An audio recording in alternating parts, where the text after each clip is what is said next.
Welcome to Cracking Cooperstown, where we talk all things baseball, Hall of Fame, and Hall of Fame collecting. Join us as we discuss Hall of Fame voting, autographs, cards, baseballs, resumes, and trajectories. Debate and discussion as we look to crack the code for Cooperstown. I'm Jake Brewer, Legends Never Die, along with my co-host, Dom Manna from Staven Sports Cards. How you doing, Dom? I'm doing great, Jake. I'm happy to finally be doing one of these. A special time of the year here in July as we were having new Hall of Famers get inducted out in the field in Cooperstown this year. Scott Rowland and Fred McGriff. Fred McGriff, who was a guy that the baseball writers completely missed, and the era committee came in for the save. So me and you were talking about doing a flag planting series where we work back through the eras and we build our own era committee ballot of 4 guys each that we believe in for the Hall of Fame eventually through the era committees. And Jake, why don't you tell the people what kind of flag planting we're doing today? Yeah, so this is episode 2. I affectionately refer to it as Hall of Fame Hills to Die on. And because of Rowland and McGriff just getting in this year, Dom and I figured we'd take a look at that same contemporary era, because those of you that don't know, the era committees have changed yet again, and there are for the players, there's now the contemporary era committee and the classic era committee. So we're going to take a look at the contemporary today and talk a little bit more about those. Now, before we jump into who our candidates are, I do want to preface this for all of our listeners and watchers out there.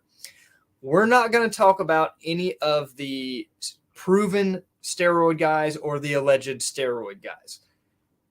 Those topics, as Dom shows, a Mark McGwire rookie, a Bonds rookie, he's got quite the stack, Sheffield rookie.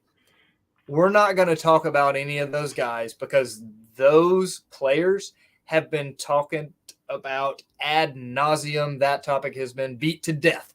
So we're not going to belabor it anymore.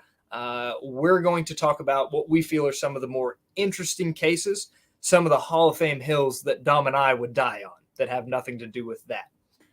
But if you were curious, briefly, how I feel about the steroids and alleged steroid guys, I was always anti-steroids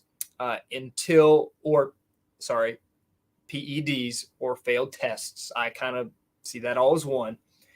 Until Ortiz got in, I was an absolute no.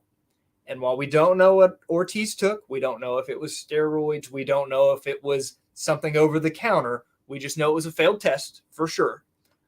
Since he got in, I feel that they should all be in because I try and be as black and white with that as possible. But that's my 2 cents thoughts on that. Dom, do you want to go ahead and share yours on that? Yeah, and mine is similar in a way where I believe that the guys who were helping Bud Selig in Major League Baseball profit, like McGwire and Bonds here, I believe that they didn't fail any tests. It wasn't outright illegal by MLB.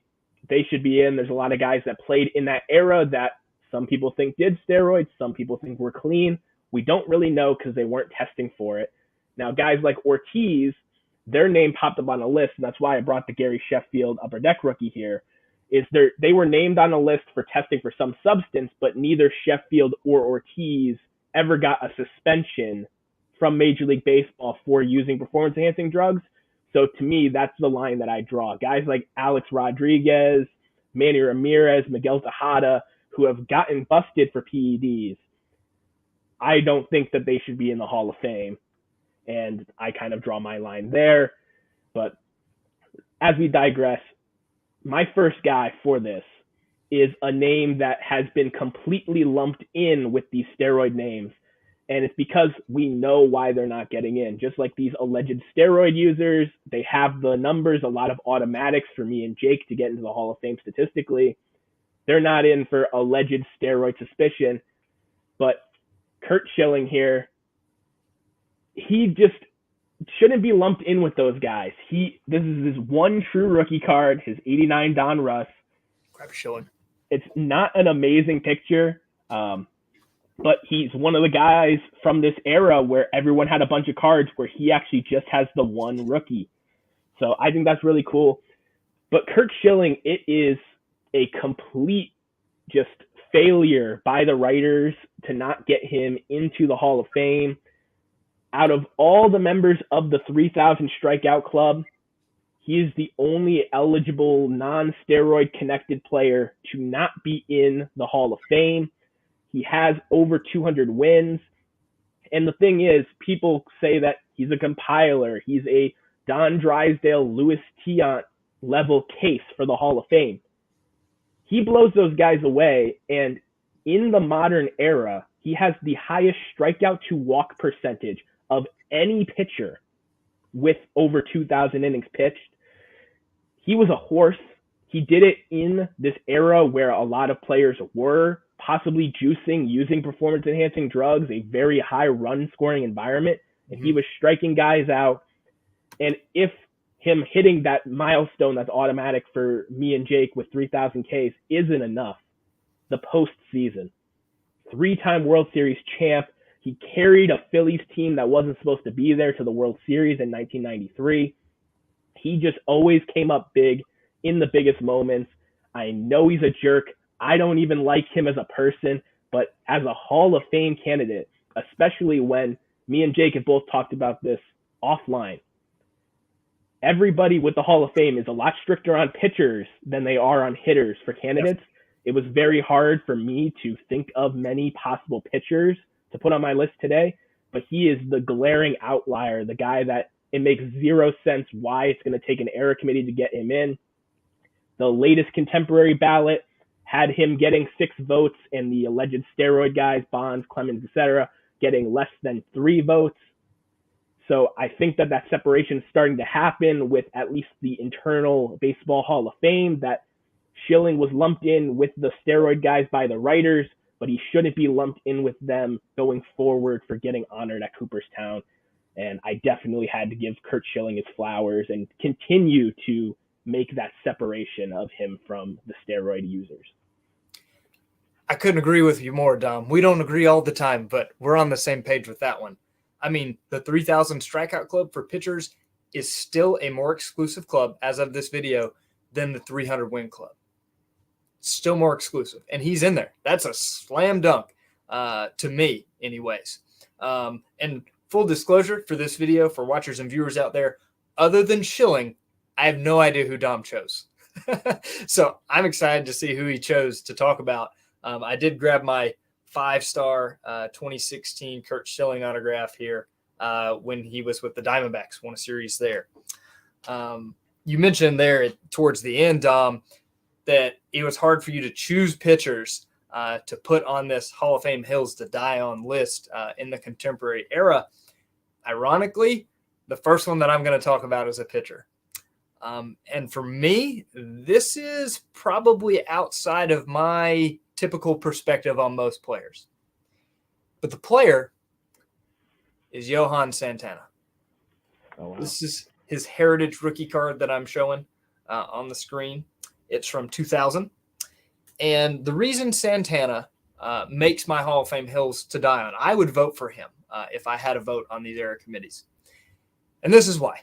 I'm not typically a peak guy, but for him, he's got 2 Cy Youngs, which would be a qualifier for me, and 2+ pitching titles, which, yes, he has 3 of them, not 2. Now, he also happens to have a pitching triple crown. A few things to touch on with that. In terms of the multiple Cy Youngs that he's won, winning 2, there are 21 pitchers in the history of the game that have ever done that have won at least 2 or more. Outside of pitchers already in the Hall and who don't have any steroid allegations with their name and they are retired, there are only 3 other names that would join Santana on that list. Those are Tim Lincecum, Denny McLain, and Brett Saberhagen. So that alone, you may be like, well, those names weren't great. I don't know if that's an awesome comp. But again, let me highlight that that's 21 pitchers ever. Okay, that's pretty exclusive. That alone won't do it for me. The pitching titles. He's got 3 of them. There's only 17 pitchers in the history of the game that have led the league in ERA 3 or more times. And they are all in the Hall of Fame, except for Roger Clemens, already talked about him, and Johan Santana. A very exclusive group there, all right? But those are 2 parts of it. I mentioned that he won the pitching Triple Crown. 28 different pitchers have ever won a pitching Triple Crown, which is pretty exclusive in itself. If you eliminate all of the ones that were not in the dead ball era, there are 11. 10. Less than a dozen pitchers ever have had a pitching Triple Crown outside of the dead ball era. Finally, I'm a milestone guy, and to a degree, I'm a hardware guy. However, most of the time, I don't talk about quality or deeper looking past the quantitative stats, not really going into the qualitative or the history of his voting. But I think this was worth mentioning. 10 of Santana's major league seasons of his 12, or what I would consider his full seasons. He had 2 seasons when he first started in the league that he just pitched a handful of innings when he first came up. Okay. So in his 10 full seasons, in 7 of those, he received Cy Young votes of 7th or higher, which include his 2 seasons where he did win a Cy Young. He's a little fringy, but I'd vote for Johan Santana. This is a big moment, people. I don't think you realize that because Jake is the long-term compiler. He will take a guy who hits 10 home runs for 50 years over a guy who gets 310. 500, baby. It's something where Johan Santana, I think that he's a beautiful peak name. He should have 3 Cy Youngs because Bartolo Colon stole one from him when he won 20 games with the Angels when people still cared about pitcher wins. But it's just amazing how good he was. And the fact that he fell off the ballot on the first try, to me, was a travesty. I know Brian Kenny from LB Network was super big on Johan Santana. To me, I think that he is a good enough peak case to get in there. The one little nudge that I wanted to put on you was you said there was 11 Triple Crowns since the dead ball era. We're not going to count that Shane Bieber Mickey Mouse one. It's 10. We're gonna nudge that one off the list and say he's one of 10, which is a better number anyway for the graphic.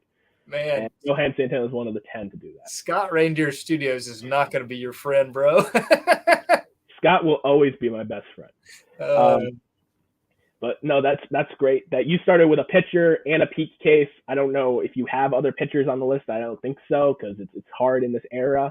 The slam dunk guys get in pretty much first, second ballot.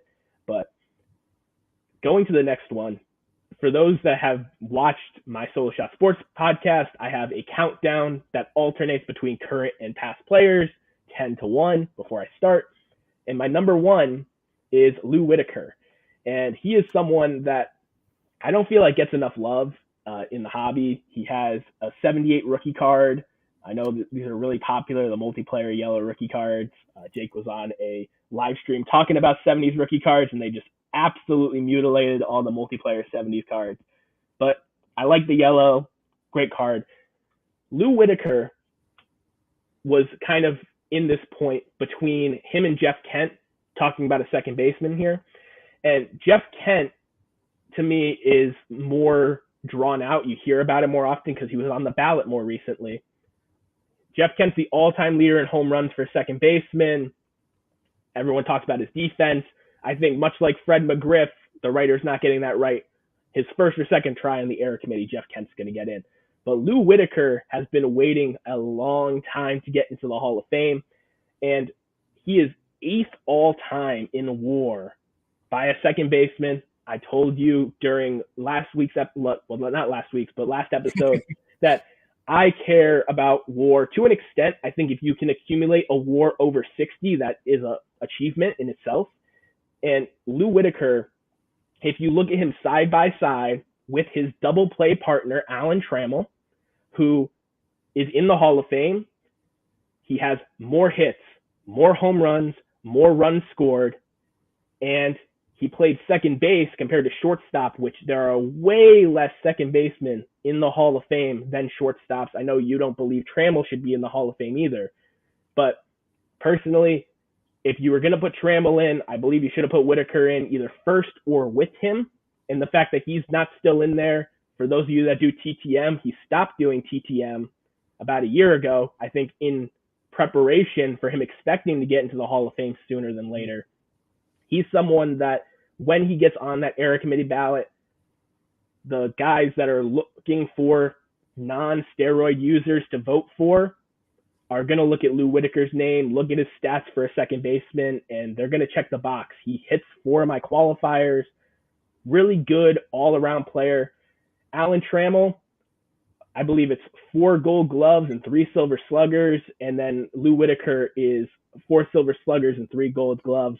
They're essentially the same candidate. Whitaker's actually a little better at a stricter position. He should be in the Hall of Fame. You already know that I'm a no on Whitaker. But I will say you make a compelling argument for him on the basis of Trammell, on the basis of him being a peak and qualitative candidate. Because if you're a WAR guy, you're looking at Lou Whitaker and saying, why is he not in? This makes no sense, especially at second base. For me, he's just short in hits. He's like 131 shorts of 2,500 and 114 short in runs of being 1,500. He's a narrow miss for me. So I say that to say if Lou Whitaker got in, I would be like, okay, I see why. I get it. I'm not raising Cain that Lou Whitaker got in. However, I'm also of the camp of, well, XYZ candidate that may or may not have been deserving, Alan Trammell, got in, so this guy should be in. I don't think that helps us in the long run. And don't get me wrong, if Lou Whitaker gets in, I'll celebrate him like I celebrate Alan Trammell. He's a Hall of Famer. I respect that. I collect him. I just wouldn't vote for him. But you make an interesting argument, Dom. So good content, good work. Yeah, fantastic. Rookie of the year, really good career. And I think what's going to also help him is he played his entire career in Detroit. Doesn't hurt. Those one franchise guys, it's been long enough where people are like nostalgic about Lou Whitaker. Yeah. So I expect him to get into the Hall of Fame. And he's someone that doesn't get talked about a lot when you're talking about Hall of Fame content. If you're talking about a second baseman that is like, why isn't he in? It's always Jeff Kent. Right. So I wanted to highlight Whitaker there over Kent. Okay. Well, this next one, I think you and I are actually going to agree on. I have another one of his autographs here. I'm showing a 2021 5-star autograph of Carlos Delgado. And while maybe I was a little bit iffy on Santana, even though I chose it as a Hall of Fame hill to die on, I don't have any doubt about this guy or the other two. So let's get into Carlos Delgado and why I think should be a Hall of Famer. He has 473 home runs, which is 34th all time.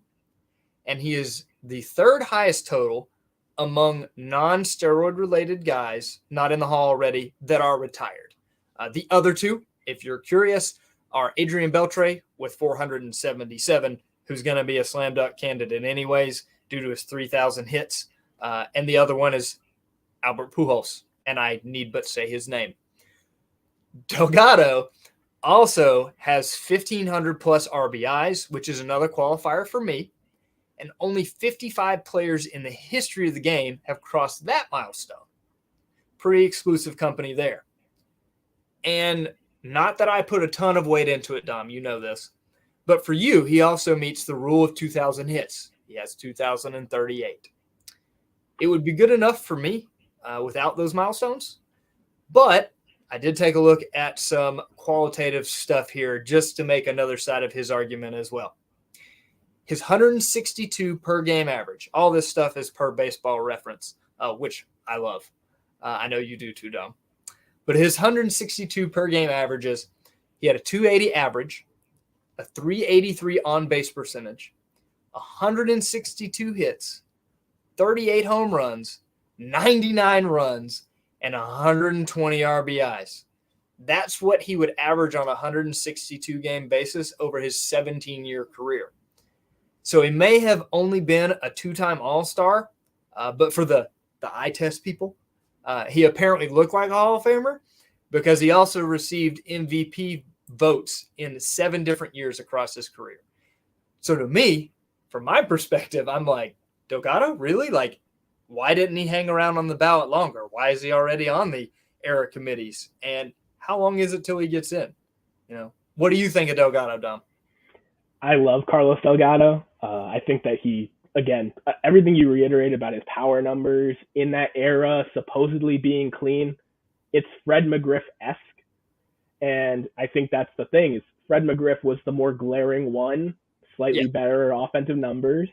So now that McGriff is in, I feel like Delgado is going to be that next first baseman from that era that gets looked at as we don't think he cheated. Let's prop him up. So I expect that once his name starts getting out there on the era committees, that it will be favorable for Carlos Delgado. He's someone that even late in his career was still really productive as a bat, and just a guy that was a stalwart at first base, like just playing like a lot of games as well. He didn't miss too much time early on, at least. And yeah, I totally am with you on Carlos Delgado. And too, for Delgado, he started in 1993. So, he went through the strike there, just like McGriff did, similar era. And McGriff was even closer. And this is not the same, but Delgado was only 27 homers away from 500. I mean, 34th all time in dingers, and there's a lot of steroid alleged guys in front of him. That's a big number. I mean, I didn't even realize he was that high until I got to looking at it on the all-time ranks. I think you're right with McGriff now being in, that Delgado's that next power guy from that era that should be. Yeah, definitely. So we both got 2 guys. This is Cracking Cooperstown. And for those of you that were able to get through this section of the show last time, it shouldn't be as shocking now. But for those of you joining for the first time, my buddy Jake here, he doesn't believe in slabbage. He is someone that decides to free the cards from their plastic tombs and enjoy them in the state that they came out of packs. So, Jake, what are you cracking today? Today, we are cracking a pre-war card. 1934 Gaudi, Heine Manouche, card number 18, and it is currently in an SGC 1.5, the new fancy holder that somebody paid money for. We're going to crack this bad boy. And that is fantastic. He was a left fielder that, like these names that we're talking about today, was rewarded by a Veterans Committee in 1964. He got elected by the Veterans Committee to get in. Left fielder, through left, bat left, from Tuscaloosa, Alabama, and a career .330 hitter that only made one All-Star team. He played in Detroit. He played in Boston. There's the slab right there. Nice label, just getting tossed to the side. 2,500 career hits, so that's a milestone that Jake very much puts into consideration. And he won the batting title in 1926 in Detroit. And this is probably my favorite fun fact for Heine Manouche, is that he batted .378. We're talking about Luis Ariz being impressive this year. I mean, winning the batting title at .378 is very impressive. I don't care if it was in that era. So really nice player, really nice card, and some recyclable plastic right there. There's the cracked slab. And there's this card. Man, how much nicer does that look, Dom? I'd say it looks just about as nice, but I'm glad that you enjoy it more now. Thanks, man. All right. So that segment of Cracking Cooperstown is over. We can carry on now, Dom. Who's your next player that you have a Hall of Fame hill to die on? The thing that's tricky about how the Baseball Hall of Fame is divvying up these eras now is the players that kind of played on both sides, the ones that played a little bit pre-1980 and the ones that played post-1980. This player, though, he aged like fine wine, and his 70s years were good, but his 80s years is what makes him a Hall of Famer to me, and that is Dwight Evans. 2,446 career hits, so well over the rule of 2,000, almost at your rule of 2,500. 385 home runs, well over my rule of 300, 15 away from your qualifier of 400. 8-time Gold Glove winner in right field, which he did most of in the 80s as well, where he got MVP votes, led the league in home runs, led the league in walks 3 times. This is a guy that has 1,470 runs scored, only 30 away from your qualifier of 1,500. And if you look at the RBIs, 1,384, that's a lot. I mean, I have it at 1,000 as like a qualifier, but if you're well past 1,200 RBIs, you were a good run producer in your career. So Dwight Evans here, he's got the WAR over 60 at 67.2. 272 career hitter, but he was just a really quality player. The thing that I think has hurt him with the Hall of Fame is that he did spend his final season in Baltimore instead of just being a lifetime Red Sox.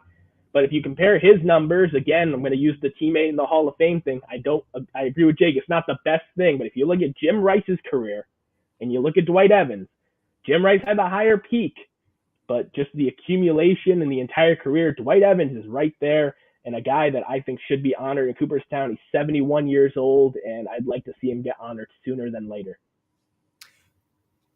I'm still a no on Dwight Evans. I have to be Debbie Downer. But I think he's even closer than Lou Whitaker to Hall of Fame candidacy. From my own perspective, he does have those 8 Gold Gloves. I mean, that's a qualifier for me. That's nothing to shake a stick at. I mean, that's impressive.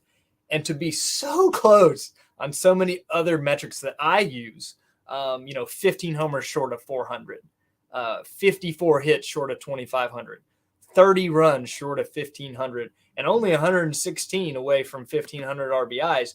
I mean, he's so close across the board that I would not be upset one bit if Dwight Evans got in as a Hall of Famer. I wouldn't vote for him, but he's not somebody I'd be upset about. So that's a moral victory right there, Dom. Oh, no, I will take that. I mean, you getting to 4 names was shocking enough for me, let alone you saying that my names aren't garbage. So far, I feel good that you're like, I wouldn't be mad at these guys. That's a win for me. Hey, we're too much on the same page today. We may have to disagree. I think we will with my last one. Okay, good. We'll get some good discussion in there. My next one, it was funny. We talked about this on episode 1, where you made the comment that you were a speed guy, that you appreciated speed in the game.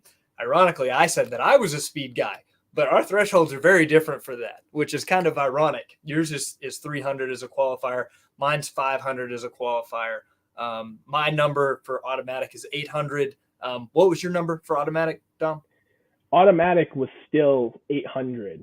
Okay. But the 300 is what I lowered it to, because to me saying that I respect speed is if a guy early in his career is stealing 30, 40 bags, but as he gets older, the team doesn't want him to run anymore. He gets up injuries and doesn't run as much.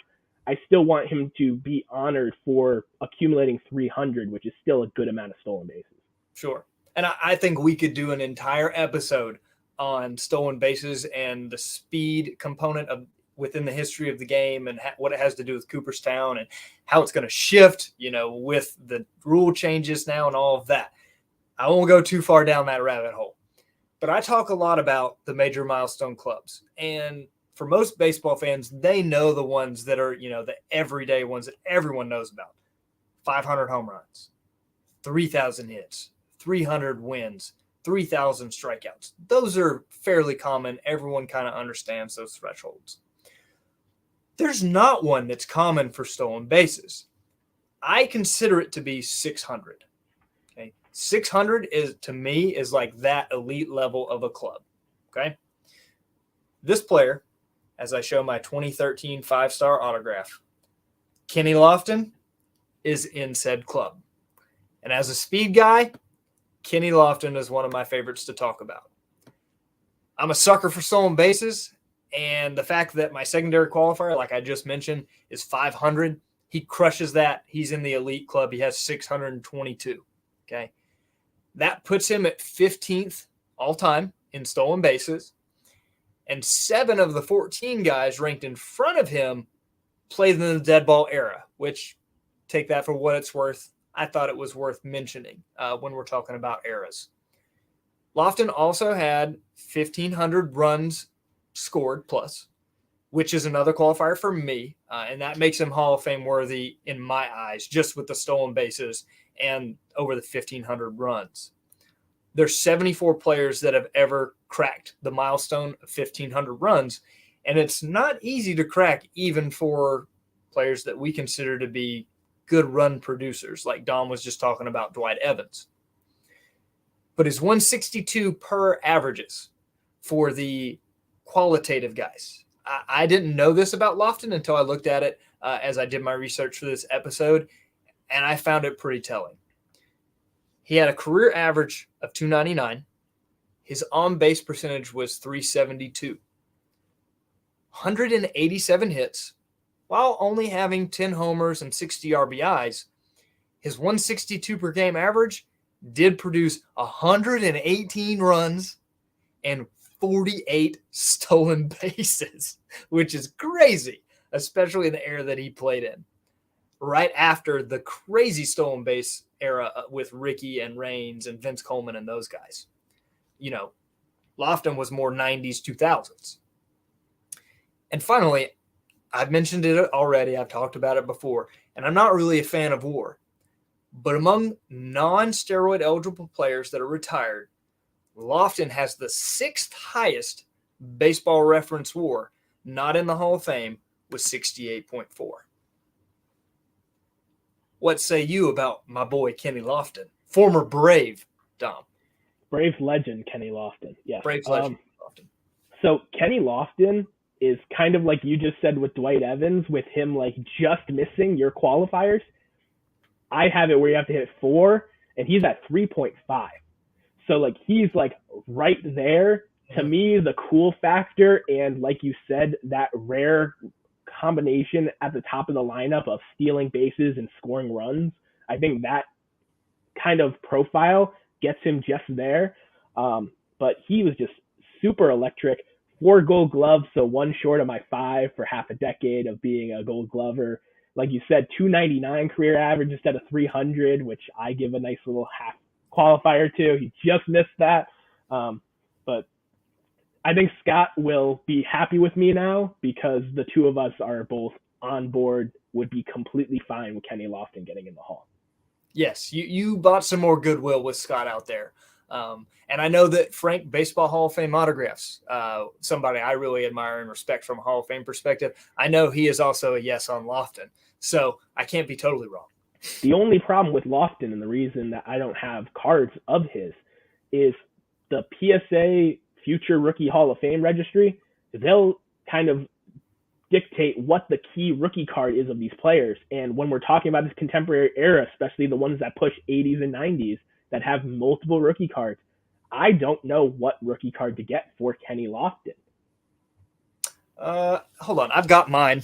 I'll show everybody, for those of us tuning in on YouTube here. The one that I have for Mr. Lofton is his Bowman, which is the one that I prefer. Okay. And what year is that for the people at home?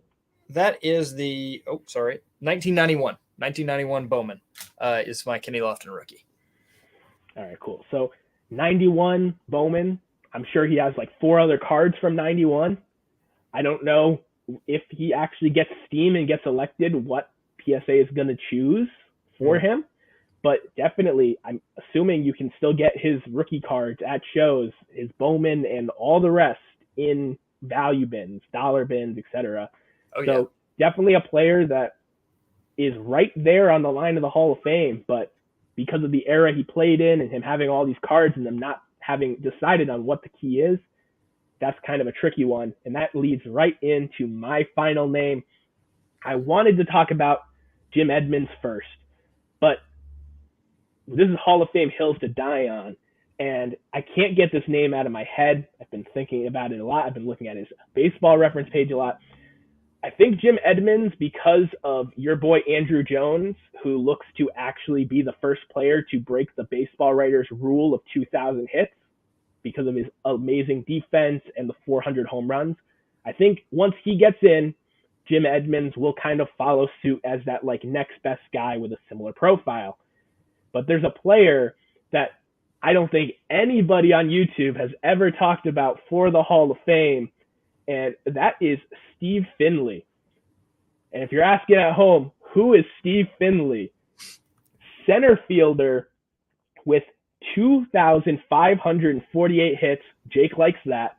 304 home runs, which for a center fielder, I like that. That's why my number is 300, is because you're not playing a power position. You still get the 300. That's a good amount. 5 Gold Gloves, so half a decade of being an above average defender at a great position. And he was competing with the likes of Andrew Jones and players like that in the National League. 4 Gold Gloves, so that is really awesome. He was part of the 2001 World Series Diamondbacks that got a sweet win against the Yankees, breaking up that dynasty. That was beautiful, so I appreciate him for that. And in that World Series, he went off. He batted over 360 and was a very big part of the reason they were able to come out in 7 games. His runs scored 1,443, so right there for you. He's got 320 stolen bases, which I know we just talked about speed. To me, that's a good cumulative number in a 19-year career, basically 18 years because he played like no games the first one. And he's a guy that, like Dwight Evans, he aged like fine wine. When he was in Baltimore and Houston to begin his career in his 20s, he was a kind of speed, top of the order guy. Stole bases, but he didn't really put up amazing offensive numbers. But he gets moved to San Diego at age 30. And his San Diego through Arizona tenure, this is a guy that's knocking in 70-plus runs, hitting double-digit home runs every year from the top of the order, lead off, second in the order, constantly. Just an amazing producer, a guy that met 5 of my qualifiers. I mean, I couldn't believe it when I looked into his page, and I look at his page more than I probably should. He's another guy.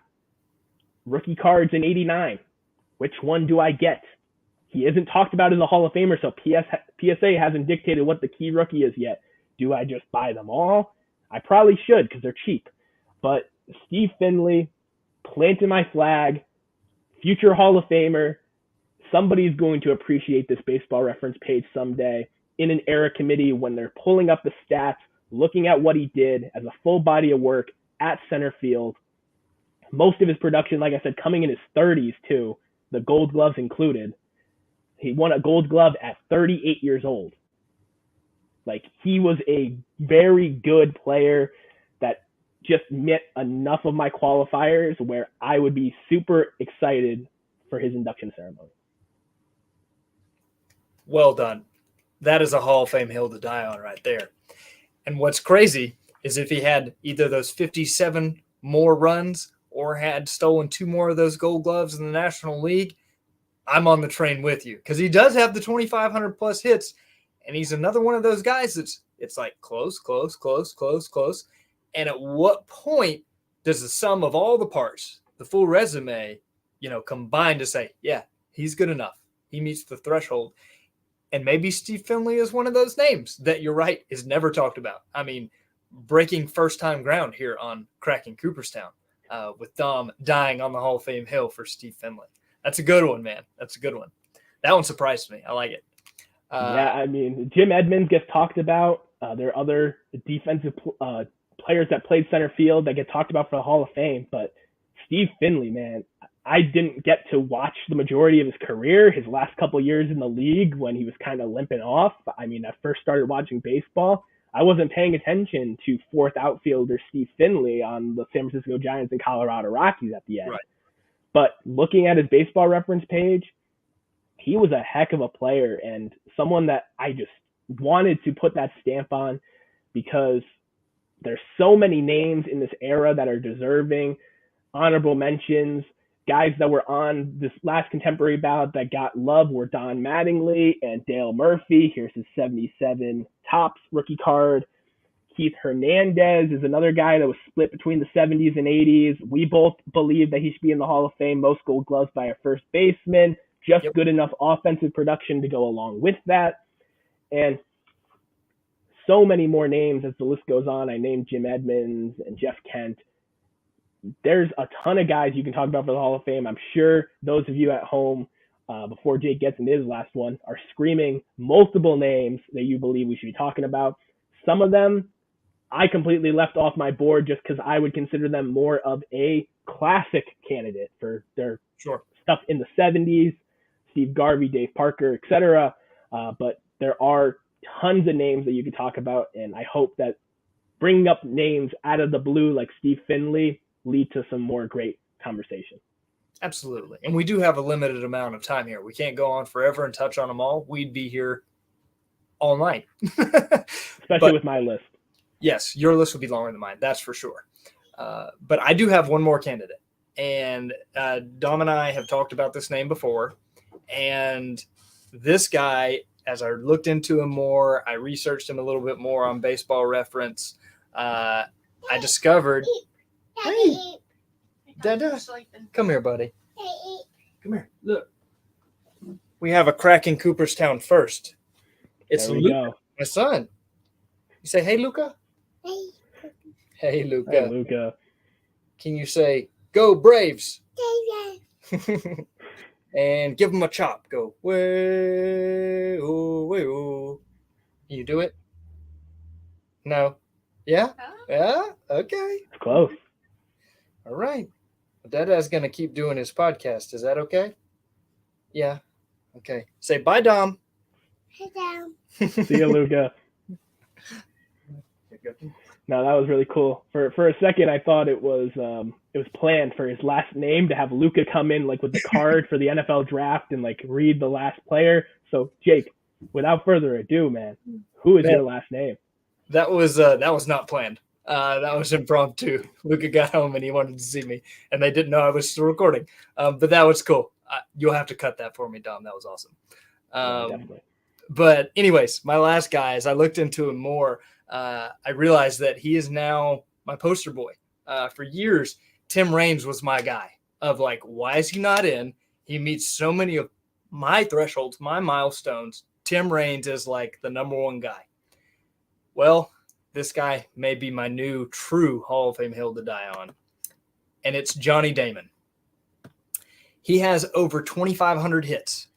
His total is 2,769. He's 55th all time. However, among non-steroid alleged players that are eligible, sorry, Pete Rose, and that are retired, so I'm not talking about Miguel Cabrera either, there are only 4 in front of him.